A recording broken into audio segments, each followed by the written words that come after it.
Lorsqu'il s'agit d'intensifier ta vie intime, on entend souvent il faut pimenter ta sexualité.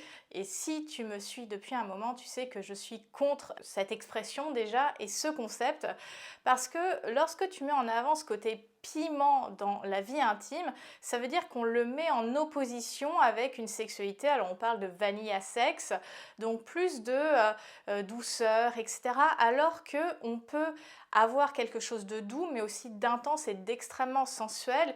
Et la manière d'intensifier sa vie intime ne réside pas que en l'ajout d'accessoires ou d'aller crescendo dans les tests de pratique.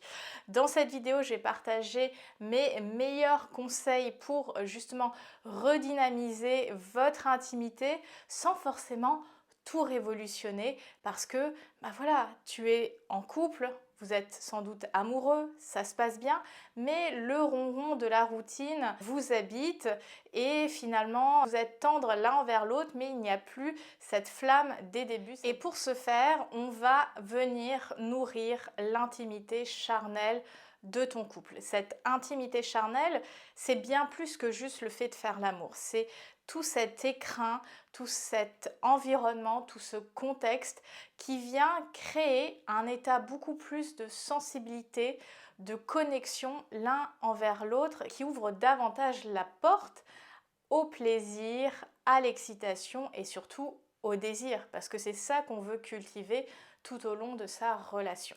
La première chose, c'est s'embrasser longuement avec la langue.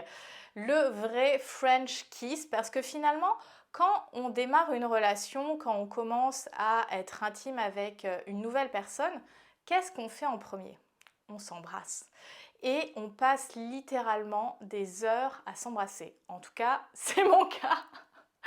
J'adore l'acte du baiser, je trouve qu'il est très beau déjà dans sa signification, le fait de découvrir, de goûter l'autre, de croquer l'autre. Il y a vraiment tous ces mots que j'adore utiliser, tant avec mes clientes que dans ma vie intime, que dans ce que je te partage ici sur YouTube, parce que le baiser, c'est vraiment comme si tu faisais l'amour avant de faire l'amour. C'est cette expression sensuelle, sensorielle, cette amuse-bouche dans la relation. Et c'est vrai qu'au début de relation, on pouvait s'embrasser, mais partout, tout le temps, se picorer du bout des lèvres. Et la routine arrivant, on finit par se smaquer, à moins s'embrasser, alors que c'est un élément fondamental de cette intimité charnelle. C'est ce qui va faire la différence entre toutes les autres personnes. On ne roule pas des pelles à n'importe qui.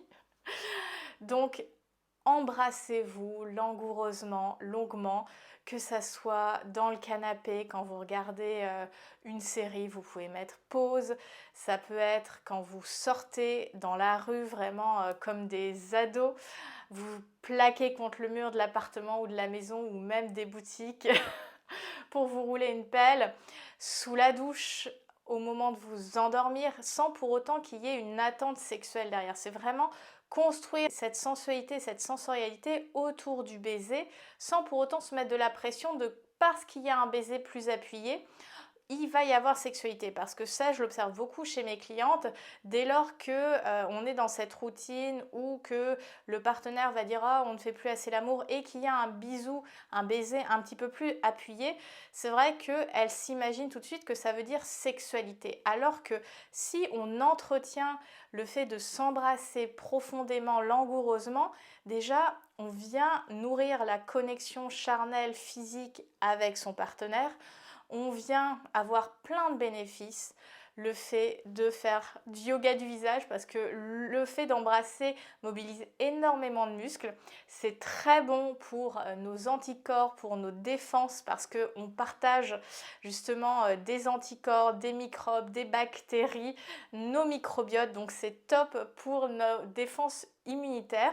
Et puis ça permet aussi, nous en tant que femmes, de récupérer de la testostérone au cours du baiser, et c'est très bon pour notre équilibre général et hormonal.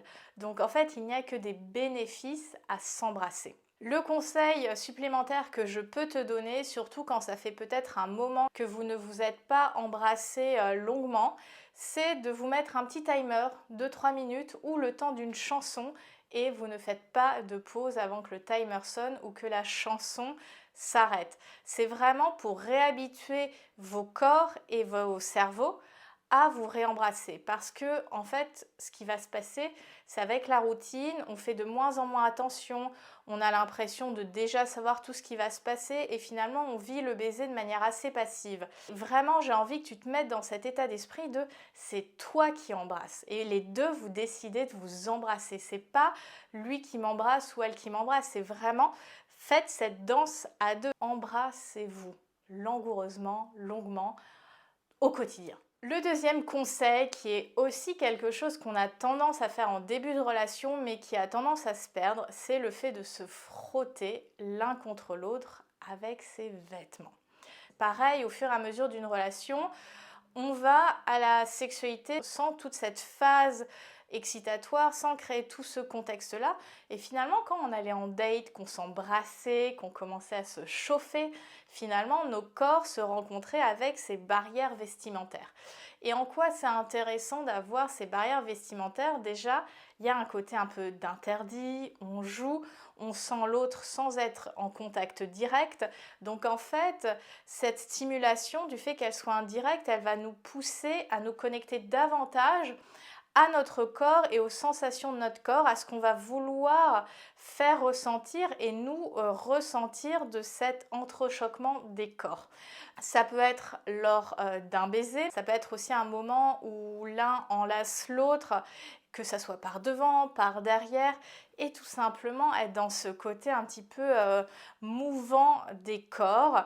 C'est pas obligé de faire genre des va-et-vient, on est en train d'imiter l'acte pénétratif, mais plutôt de voir ça comme une vague, comme quelque chose de circulaire, de haut en bas. Donc vraiment jouer avec vos corps, comment ils vont se rencontrer, comment ils vont se frotter. Ça va amener à la fois énormément d'intensité, d'anticipation, d'excitation.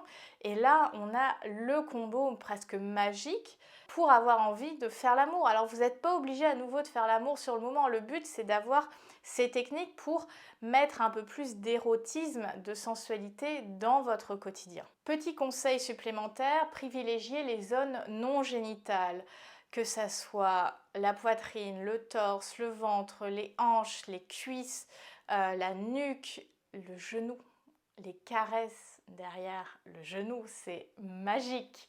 Les cheveux, enfin vraiment toutes ces zones qui sont ultra érogènes et qu'on a tendance à oublier. Et petit conseil supplémentaire, tu vois, je parlais de type de mouvement. Ce qui est aussi très fun et sensuel, c'est littéralement, tu as ton partenaire et toi, tu te frottes en tournant autour. Comme si tu... Voilà, comme si tu roulais contre lui. C'est un move qui est terrible et qui est hyper à la fois amusant et excitant, donc give it a try.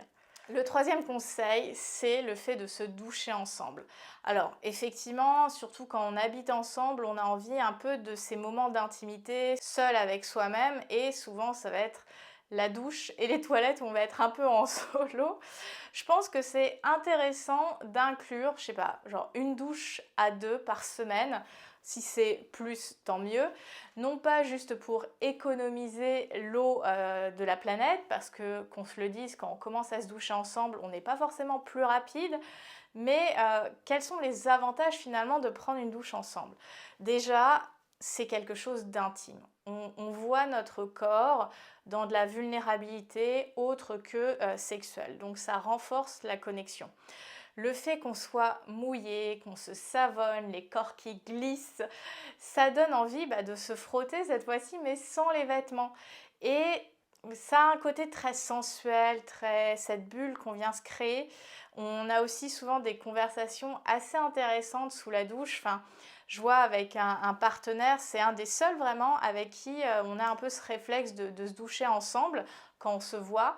Et en fait, à la fois on rigole, on se chauffe, on s'embrasse, enfin bref, c'est un peu un moment hors du temps où on est dans la prolongation à la fois d'une intimité qui a pu être charnelle, mais aussi d'une complicité intellectuelle, émotionnelle qui en fait, va nourrir l'ensemble de tout ce qu'on va ressentir avec l'autre pour l'autre. Donc vraiment, je vous invite à avoir ces moments de douche en commun. Et le dernier conseil que j'ai envie de te partager, c'est le fait de complimenter l'autre en dehors des temps sexuels.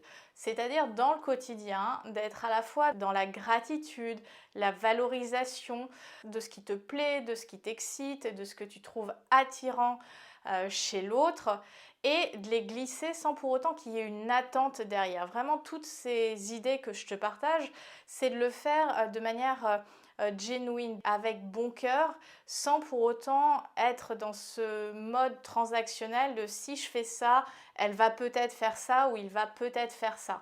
C'est vraiment de le voir comme un écosystème où vous nourrissez cette intimité charnelle et cet érotisme en allumant vos sens littéralement. Comment formuler ces compliments? Alors c'est important aussi d'y ajouter autre chose que juste le physique, parce qu'une personne ne veut pas être qu'une enveloppe physique.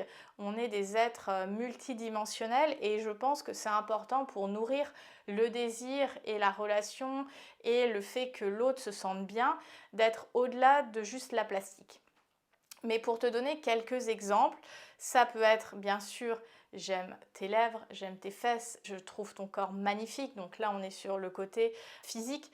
Mais après, ça peut être tu me donnes chaud quand tu fais 3 petits points de suspension. J'adore quand tu me regardes comme ça. Je devrais travailler, être concentrée, mais je n'arrête pas de penser à toi ou de repenser à ce qu'on a fait la nuit dernière. Et ce type de compliment, ça peut être évidemment glissé à l'oreille, dit de manière publique pour faire rougir l'autre, par des SMS, des petits post-it laissés à droite à gauche dans la poche d'un pantalon, d'une veste, le sac à main, le portefeuille. Enfin voilà, de distiller vraiment ces compliments, parce que quand la personne les reçoit ou tombe dessus, ça fait tellement du bien, ça donne le sourire et ça vient vraiment créer cette dynamique qu'on recherche finalement sur le long terme dans sa relation. Alors évidemment, il y a des pratiques intimes pour intensifier son plaisir. Je le traiterai dans une autre vidéo. Si ça t'intéresse, n'hésite pas à commenter déjà celle-ci. Et si tu as toi aussi des conseils pour intensifier cette intimité charnelle, cet érotisme au quotidien, laisse-les dans les commentaires parce que ça servira à la communauté âme fauve.